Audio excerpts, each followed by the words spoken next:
I'm going to go ahead and call this meeting to order. Robert couldn't be with us this evening, so I will be going ahead and run this thing. I want to thank everybody for coming. Thanks to the guests here. See, we've got a couple here that want to speak tonight, so that's fantastic. Ray?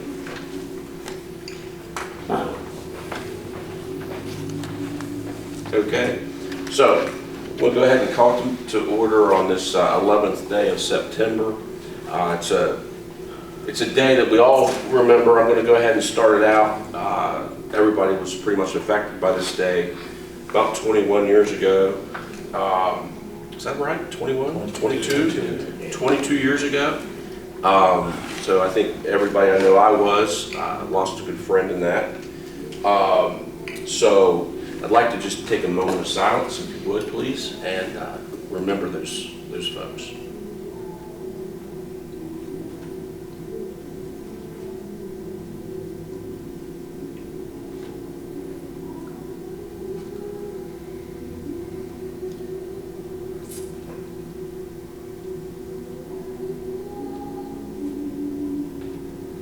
Okay, thank you. Okay, we'll head right on into the agenda here. First on the agenda is consideration of council minutes of the meeting held on August 28th, 2023. Entertain a motion. Move to approve, waive the reading. Thank you. Second. Okay, we got a first, Councilman Lane, and who was the second in there? Both of us. Both of you, it's a tie, so we'll give it to Chuck. All in favor, say aye. Aye. Opposed, like sign. Thank you. We have a couple on the public comment. I'll just go right to the sheet, and it looks like Mr. Wharton, you'd be first. Thank you for coming. Thank you. Thank you. Appreciate the opportunity to address you this evening. Do I need this better? I can hear you. Can everybody hear him? Okay. Okay. We're here this evening to comment and present information in regards to the chicken permit that you all took up at your last meeting, the council did, in Terra Estates. That's where I live, 511 Scarlett O'Hara Drive. And several residents have expressed their disappointment with the city council decision in favor of chickens in our neighborhood. Bringing forth really some of the same points that you all brought up, which was home values, predators, and other things that are good points. And the same thing, you know, is what they feel, and I feel as well, that affects that in our city, and not only our neighborhood, but you know, other neighborhoods as well.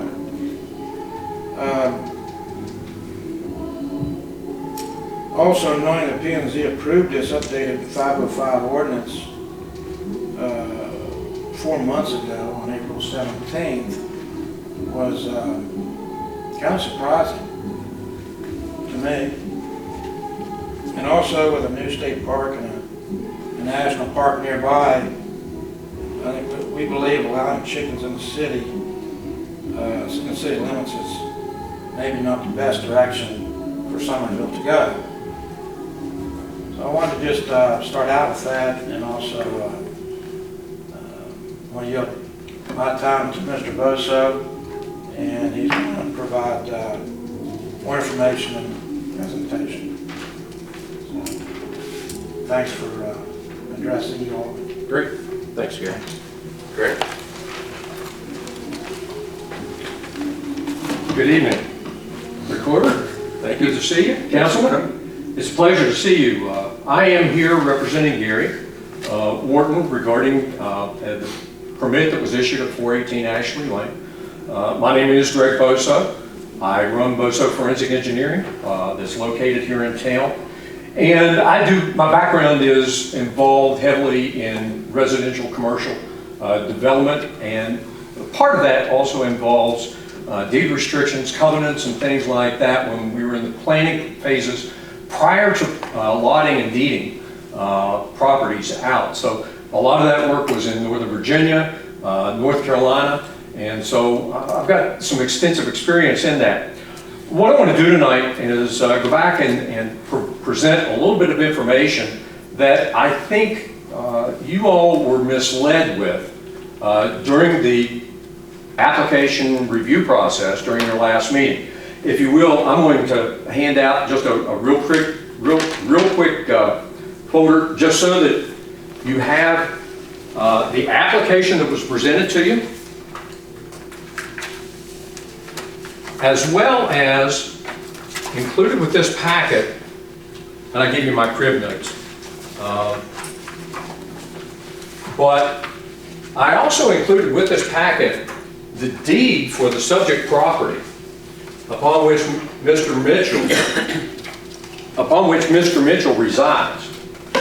The deed, if you get to looking on page 2 of that particular deed, in particular, there are some items that at the top of the page talks about, and I'll just read simply what that says.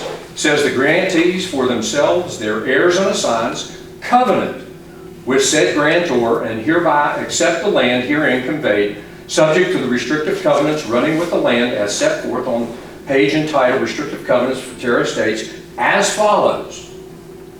Number 9 on that particular list of items. And Mr. Withy, I do have a certified copy of this particular deed. I'll provide this to you for the record. Number 9 in particular says, nothing will be done on such lot which may be or become an annoyance or nuisance to the owner of any other lot or to the neighborhood in which the lot is situated. And that's supposed to be and. When you get to looking at other deeds for that particular development. And keeping chickens or other fowl, hogs, goats, sheep, cows, livestock, or other offensive animal on said lot shall be regarded as such nuisance. Now, if you recall, during your meeting last 2 weeks ago, there were some very poignant questions asked of Mr. Mitchell during the time of his presentation. In particular, Councilman Epling asked him specifically, are there any covenants or restrictions on the lot? If you recall, and you can go back and review the record as I did over the course of the last couple of days, the individual standing here immediately went and said, there is no homeowners association. Well, just because there's no homeowners association doesn't necessarily mean that there restrictive covenants that are encumbered within or embodied within the deed no longer apply or exist.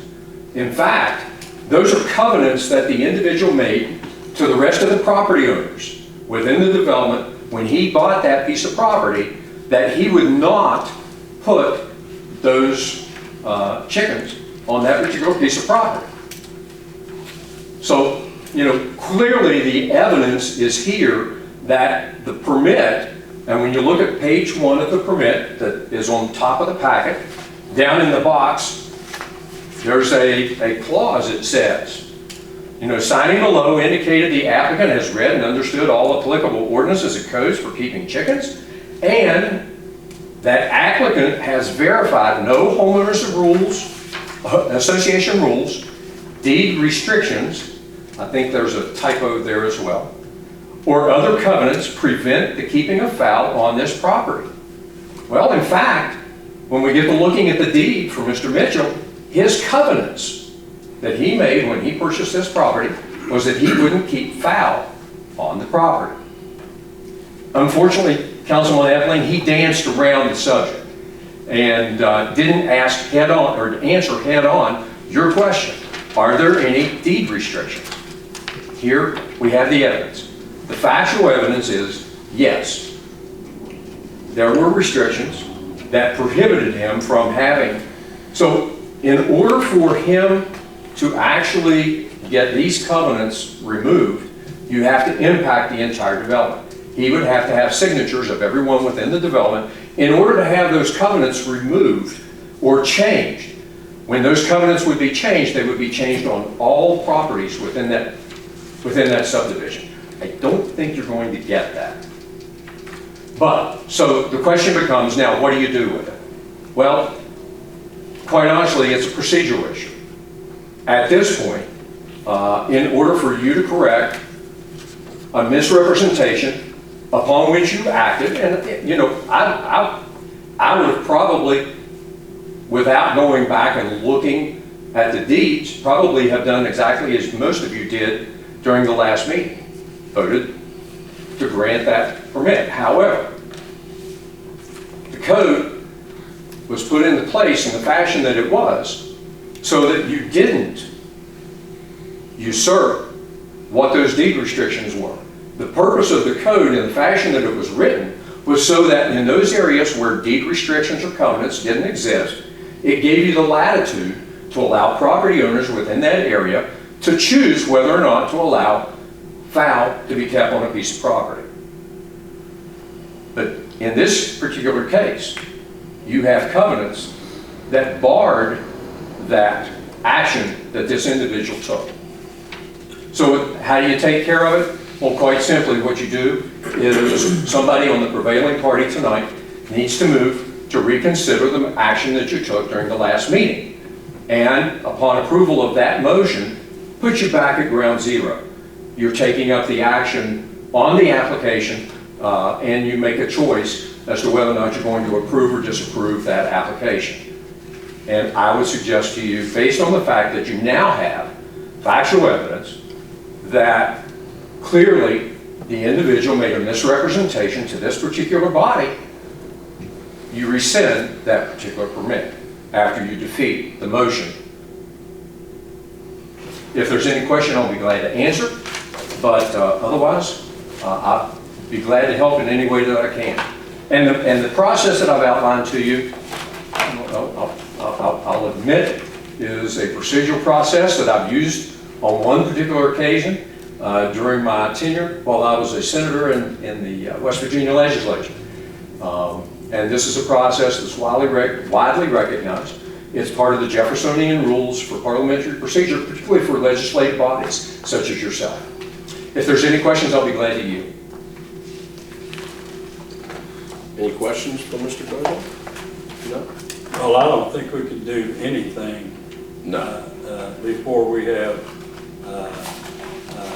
a movement brought before us on the agenda to do that.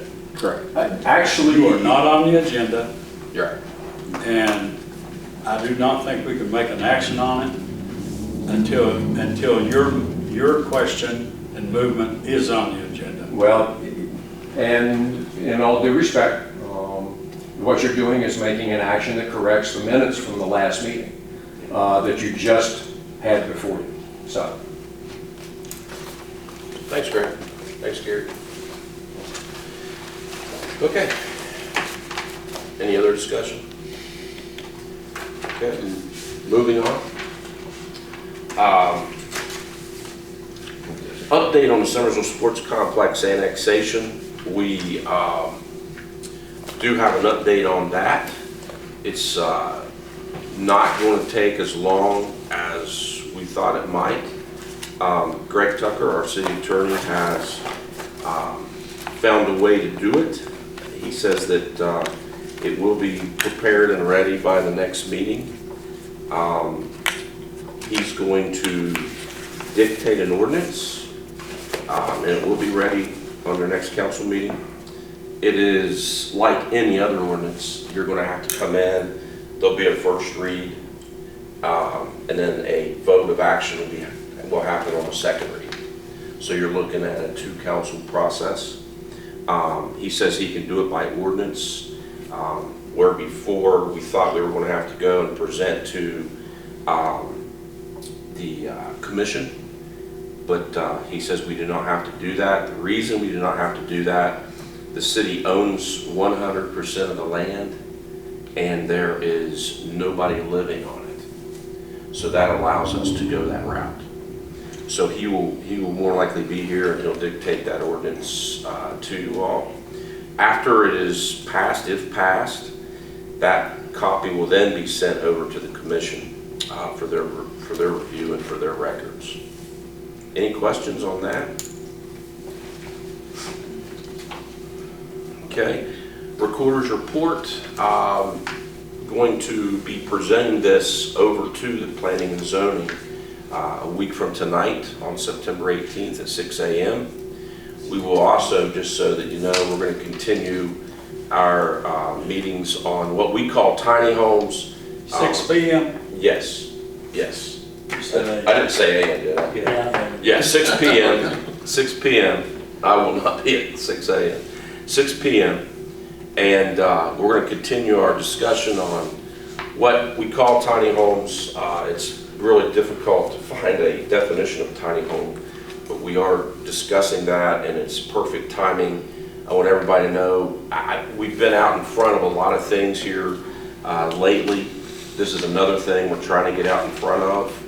I want this council to know we already have a gentleman wanting to place a tiny home in the backyard of his home.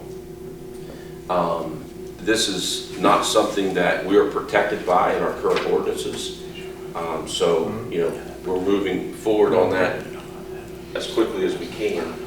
But that's something that Planning and Zoning is currently working on. So that'll be 6 p.m. 1 week from tonight. So thank you. Thanks for correcting me on that. On a mayor's report, I do want to fill in for him. I'm going to read something that he wrote for me to read to you all.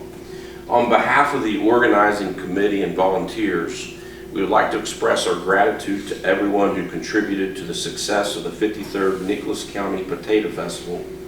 It was truly a remarkable event, and we couldn't have done it without your unwavering support. To all the committee members and volunteers who dedicated their time, energy, and efforts into planning and executing the festival, your hard work behind the scenes ensured that everything ran smoothly, allowing visitors to have a memorable experience. A special thank you goes out to the attendees who flocked to Summersville to enjoy the festivities. Your presence truly enriched the atmosphere and made the festival an unforgettable celebration of our community. Summersville is indeed a special place. The sense of camaraderie and unity we witnessed during the festival reaffirms our belief that this town is like no other. From the lively music performances to the delicious food vendors to the fun and the activities, it was heartening to witness so many people enjoying themselves and creating lasting memories.